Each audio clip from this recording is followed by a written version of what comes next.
ਫਿਰੋਜ਼ਪੁਰ ਗੁੰਡਾਗਰਦੀ ਦੀਆਂ ਘਟਨਾਵਾਂ ਰੁਕਣ ਦਾ ਨਾਮ ਨਹੀਂ ਲੈ ਰਹੀਆਂ। ਇਸੇ ਤਰ੍ਹਾਂ ਤਾਜ਼ਾ ਮਾਮਲਾ ਫਿਰੋਜ਼ਪੁਰ ਦੇ ਪਿੰਡ ਬਾਰੇਕੇ ਤੋਂ ਸਾਹਮਣੇ ਆਇਆ ਹੈ, ਜਿੱਥੇ ਇੱਕ ਦੁਕਾਨ ਤੇ ਕਬਜ਼ਾ ਕਰਨ ਨੂੰ ਲੈ ਕੇ ਦੁਕਾਨ ਮਾਲਕ ਤੇ ਜਾਨਲੇਵਾ ਹਮਲਾ ਕੀਤਾ ਗਿਆ, ਜਿਸ ਦੀ ਸਾਰੀ ਘਟਨਾ ਸੀਸੀਟੀਵੀ ਕੈਮਰੇ ਦੇ ਵਿੱਚ ਕੈਦ ਹੋ ਚੁੱਕੀ ਹੈ।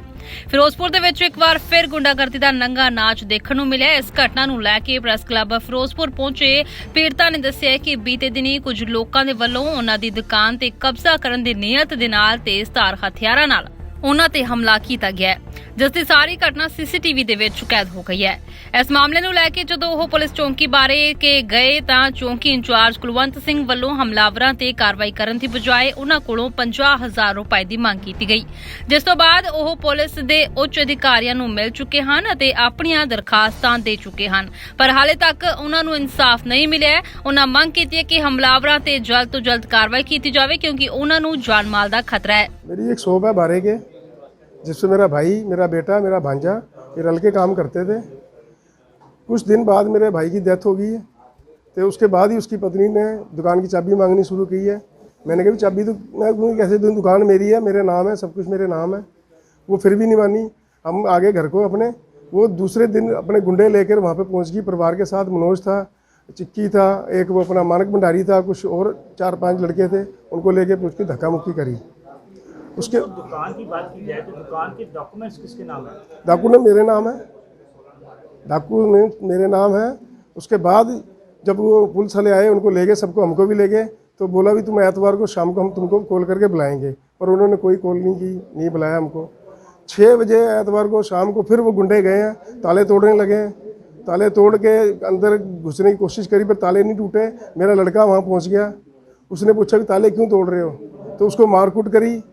उसको मारते हुए चौंकी लेकर गए हैं। हमें पता लगा, हम भी पीछे पीछे गए हैं उसके। जब वहाँ पे गए हैं तो वहाँ चौंकी में भी उसको थप्पड़ वगैरह मारे गए हैं। हमने पूछा भी ये चौंकी में क्या काम हो रहा है, कह रहे चुप करके साइड में हो जाओ, नहीं तो आपको भी पुलिस के ऊपर हाथ छोड़ने का इल्जाम में तुम्हारे पर्चा दर्ज कर देंगे। हमें 5 जनों को अंदर कर दिया उन्होंने। तो उसके बाद जो आपके पास वीडियो भी है, वीडियो है हमारे कने, हमारे के 14 की भी है, 16 की भी वीडियो है, कापे वाली भी वीडियो हमारे पास।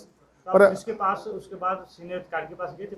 हम 2-3 जगह गए हैं। हम एसएसपी साहब के गए हैं, एसएचओ साहब के भी गए हैं, और ऑनलाइन भी हमने रिपोर्टें दी हैं, पर अभी तक कोई हमारी सुनवाई नहीं हुई है। क्या मांग है?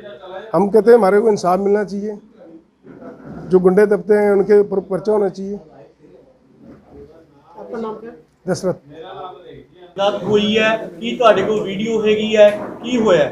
मेरा नाम रमेश है, सनु श्री हरिकिशन। ये दुकान चाचा जी दशा जी के ਨਾਂ ਤੇ ਹੈ ਤੇ ਇਹਨਾਂ ਮਤਲਬ ਇਹਨਾਂ ਨੇ ਇਹਨਾਂ ਦੇ ਇੱਕ ਮੁੰਡਾ, ਇਹਨਾਂ ਦਾ ਭਾਂਜਾ ਤੇ ਮੇਰੇ ਚਾਚਾ ਜੀ ਜਿਨ੍ਹਾਂ ਦੇ ਮ੍ਰਿਤ ਜਿਹੜੇ ਮਰ ਚੁੱਕੇ ਨੇ, ਉਹ ਸਾਰੇ ਦੁਕਾਨ ਸੰਭਾਲ ਰਹੇ ਸੀਗੇ। ਤੇ ਮੇਰੀ ਚਾਚੀ ਜੀ ਨੇ ਉਹਦੇ ਤੇ ਜ਼ਬਰਦਸਤੀ ਕਬਜ਼ਾ ਕਰਨ ਲਈ मनोज कुमार, चिक्की ते मानक भंडारी ते 3-4 अनपछाते बंदे भी सीगे ते चाची जी जे पेकियां ते हैगे ने फैमिली मैंबर, वो भी आके उन्होंने कब्जा करने की कोशिश की। ताले तोड़े ने उत्थे जाके ते मेरा कज़न जिहड़ा हॉस्पिटल च एडमिट है उन्होंने कुट्टिया ते हुण धमकियां दे रहे ने कि अगे जे तुसीं होर कीता ते तुहानूं जानों मार सकते हैं असीं। ਤਾਂ ਇਹ ਵਾਰਦਾਤ ਹੋਈ ਕਿਉਂ, ਕੀ ਕਦੋਂ ਹੋਈ ਹੈ? ਤਾਂ ਜਿਹੜੀ ਵੀਡੀਓ ਵੀ ਤੁਹਾਡੇ ਕੋਲ ਸਾਹਮਣੇ ਆਈ ਹੈਗੀ, ਇਹ ਵਾਰਦਾਤ 14 ਅਕਤੂਬਰ ਨੂੰ ਹੋਈ ਸੀਗੀ, ਜਦੋਂ ਦੁਕਾਨ ਖੁੱਲੀ ਹੋਈ ਸੀਗੀ। ਇਹਨਾਂ ਨੇ ਕੁਝ ਮਤਲਬ ਗੁੰਡਿਆਂ ਨਾਲ ਮਿਲ ਕੇ ਦੁਕਾਨ ਤੇ ਕਬਜ਼ਾ ਕਰਨ ਲਈ ਕੋਸ਼ਿਸ਼ ਕੀਤੀ ਸੀਗੀ। ਫਿਰ 16 ਤਰੀਕ ਨੂੰ ਇਹ ਵਾਰਦਾਤ ਦੁਬਾਰਾ ਸ਼ਾਮ ਨੂੰ 6 ਵਜੇ ਹੋਈ, ਜਿੰਦੇ 'ਚ ਕੁਲਵੰਤ ਸਿੰਘ ਤੇ ਉਹਨਾਂ ਦੇ ਚੌਕੀ ਦੇ ਜਿਹੜੇ ਬੰਦੇ ਮਿਲੇ ਹੋਏ ਸੀਗੇ। ਉਹਨਾਂ ਨੇ ਸਾਜ਼ਿਸ਼ ਰਚੀ ਸਾਡੇ ਖਿਲਾਫ ਕਿ ਇਹਨਾਂ ਦੇ ਤਾਲੇ ਟੁੱਟਣ ਦੀ ਜਦੋਂ ਖਬਰ ਆਏਗੀ ਇਹ ਆਣਗੇ, ਉਹਨਾਂ ਨੂੰ ਕੁੱਟਾਂਗੇ ਤੇ ਜ਼ਬਰਦਸਤੀ ਤਾਲੇ ਤੋੜ ਕੇ ਕਬਜ਼ਾ ਮਨੋਜੇ ਤੇ ਆਰਤੀ ਨੂੰ ਦਿਲਾਇਆ ਜਾਏਗਾ, ਜਿਹੜੇ ਕਿ ਮੁੱਖ ਦੋਸ਼ੀ ਪਰਸਨ ਨੇ। ਵੀਡੀਓ ਵਿੱਚ ਵਿਨੇ ਕੁਮਾਰ ਜਿਹੜਾ ਦਸ਼ਰਥ ਦਾ ਮੁੰਡਾ ਜਿਹੜੇ ਹਸਪੀਟਲ 'ਚ ਐਡਮਿਟ ਨੇ, ਉਹਨਾਂ ਉੱਤੇ ਮਤਲਬ ਕਾਪੇ ਬੇਸਬਾਲ ਲੈ ਕੇ ਹਥਿਆਰਾਂ ਨਾਲ ਕੋਸ਼ਿਸ਼ ਕੀਤੀ ਗਈ ਮਾਰਨ ਨੂੰ, ਅਟੈਂਪਟ ਟੂ ਮਰਡਰ ਦੀ ਕੋਸ਼ਿਸ਼ ਕੀਤੀ ਕਿ ਇਹਨਾਂ ਨੂੰ ਮਾਰਾਂਗੇ ਤੇ ਡਰ ਕੇ ਦੁਬਾਰਾ ਦੁਕਾਨ ਖੋਲਣ ਦੀ ਕੋਸ਼ਿਸ਼ ਨਹੀਂ ਕਰਨਗੇ। ਇਸ ਨੂੰ ਲੈ ਕੇ ਤੁਸੀਂ ਪੁਲਿਸ ਅਧਿਕਾਰੀ ਕੋਲ ਗਏ ਕਿਸੇ ਤੋਂ? ਮੈਂ ਐਸਐਸਪੀ ਕੋਲ ਵੀ ਮਤਲਬ ਪੇਸ਼ ਹੋਇਆ ਤੇ ਬਾਰੇਕੇ ਥਾਣੇ ਚੌਕੀ ਦੇ ਜਿਹੜੇ ਕੁਲਵੰਤ ਸਿੰਘ ਸੀ ਉਹਨਾਂ ਨੂੰ ਵੀ ਮਿਲਿਆ ਤੇ ਉਹਨਾਂ ਨੇ ਮੇਰੀ ਦਰਖਾਸਤ ਲੈਣ ਤੋਂ ਮਨਾ ਕਰ ਦਿੱਤਾ ਸੀ। ਕਿ ਫਿਰ ਮੈਂ ਰਜਿਸਟਰ ਪੋਸਟ ਰਾਹੀਂ ਉਹਨਾਂ ਨੂੰ ਸਦਰ ਥਾਣੇ ਵੀ ਭੇਜੀ ਹੈ ਤੇ ਕੁਲਵੰਤ ਸਿੰਘ ਬਾਰੇਕੇ ਵੀ ਭੇਜੀ ਹੈ। ਉਹ ਰਿਪੋਰਟ ਉੱਥੇ ਪਹੁੰਚ ਚੁੱਕੀ ਹੈ, ਮੈਨੂੰ ਉੱਥੇ ਮੈਂ ਆਨਲਾਈਨ ਚੈੱਕ ਵੀ ਕਰ ਲਿਆ ਤੇ ਉਹਨਾਂ ਨੇ ਰਿਸੀਵ ਵੀ ਕਰ ਲਈ ਹੈ, ਬਟ ਉਹਨਾਂ ਨੇ ਕੋਈ ਕਾਰਵਾਈ ਨਹੀਂ ਕੀਤੀ। ਸਗੋਂ ਕੁਲਵੰਤ ਸਿੰਘ ਨੇ ਮੇਰੇ ਤੋਂ ਡਿਮਾਂਡ ਕੀਤੀ 50,000 ਦੀ, ਤੇ ਮੈਂ ਉਹਨਾਂ ਨੂੰ ਕਿਹਾ ਕਿ ਜਦੋਂ MLR ਕੱਟੀ ਜਾ ਚੁੱਕੀ ਹੈ ਤੇ ਫਿਰ ਤੁਹਾਨੂੰ ਖਰਚਾ ਕੱਟਣਾ ਚਾਹੀਦਾ ਹੈ, ਬਟ ਉਹ ਕਹਿੰਦਾ ਕਿ ਐਦਾਂ ਕੁਝ ਨਹੀਂ ਹੁੰਦਾ। ਬੰਦੇ ਕੋਲ ਸਾਨੂੰ ਪੈਸੇ ਆ ਚੁੱਕੇ ਨੇ, ਹੁਣ ਤੁਹਾਨੂੰ ਪੈਸੇ ਦੇਣੇ ਪੈਣੇ, ਬਟ ਸਾਡੇ ਖਿਲਾਫ ਕੋਈ ਹੈ ਹੀ ਨਹੀਂ, ਕੋਈ ਪ੍ਰੂਫ ਹੀ ਨਹੀਂ ਹੈ। ਤੇ ਮੇਰੇ ਕੋਲ ਵੀਡੀਓ ਸਾਰੀ ਫੁਟੇਜ ਮੇਰੇ ਕੋਲ ਹੈਗੀ, ਜਿਹੜੀ ਮੈਂ ਪ੍ਰੈਸ ਕਾਨਫਰੰਸ ਦੇਣਾ ਚਾਹੁੰਦਾ ਤਾਂ ਕਿ ਮੈਨੂੰ ਪ੍ਰਵੇ ਕਿ ਮਤਲਬ ਕੁਝ ਕਾਰਵਾਈ ਕਿਉਂ ਨਹੀਂ ਕਰ ਰਹੀ ਹੈ ਇਹ ਸਮਾਂ। ਮੈਂ ਕੋਸ਼ਿਸ਼ ਕਰ ਰਿਹਾ ਸੀਗਾ ਕਿ ਪਹਿਲਾਂ ਲੀਗਲ ਤਰੀਕੇ ਨਾਲ ਪੁਲਿਸ ਥਾਣੇ ਤੋਂ ਮੈਂ ਆਪਣੀ ਕਾਰਵਾਈ ਕਰ, ਬਟ ਮੈਨੂੰ 12 ਦਿਨ ਹੋ ਗਏ ਨੇ, 16 ਤਰੀਕ ਤੋਂ ਬਾਅਦ ਅੱਜ 28 ਤਰੀਕ ਹੋ ਗਈ ਹੈ, ਹਲੇ ਤੱਕ ਕੋਈ ਕਾਰਵਾਈ ਨਹੀਂ ਕਰ ਰਹੇ, ਨਾ ਮੈਨੂੰ ਕੋਈ ਫੋਨ ਆ ਰਿਹਾ। ਮੈਨੂੰ ਧਮਕੀ ਭਰੇ ਫੋਨ ਹੀ ਆ ਰਹੇ ਨੇ ਕਿ ਹਾਂ ਜੇ ਪਰਚਾ ਵਾਪਸ ਨਹੀਂ ਲਿੱਤਾ ਤੇ ਤੁਹਾਡੇ ਖਿਲਾਫ ਹੋ ਸਕਦਾ ਹੈ, ਜਿਹੜਾ ਸਿਵਲ ਹਸਪੀਟਲ 'ਚ ਵਿਨੇ ਐਡਮਿਟ ਉਹਨੂੰ ਬਾਹਰ ਕੱਢੋ ਤੇ ਤੁਸੀਂ ਮਤਲਬ ਰਾਜੀਨਾਮਾ ਕਰ ਲਓ, ਬਸ ਕੇਸ ਵਾਪਸ ਲੈ ਲਓ।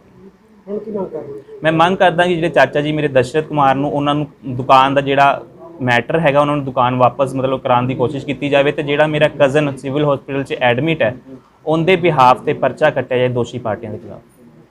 ਕੀ ਨਾਮ ਹੈ ਤੁਹਾਡਾ? ਮੇਰਾ ਨਾਮ ਰਮੇਸ਼ ਹੈ, ਸਨ ਆਫ ਸ਼੍ਰੀ ਹਰੀ ਕਿਸ਼ਨ। ਮੈਂ ਫਿਰੋਜ਼ਪੁਰ ਕੈਂਟ ਦਾ ਰਹਿਣ ਵਾਲਾ।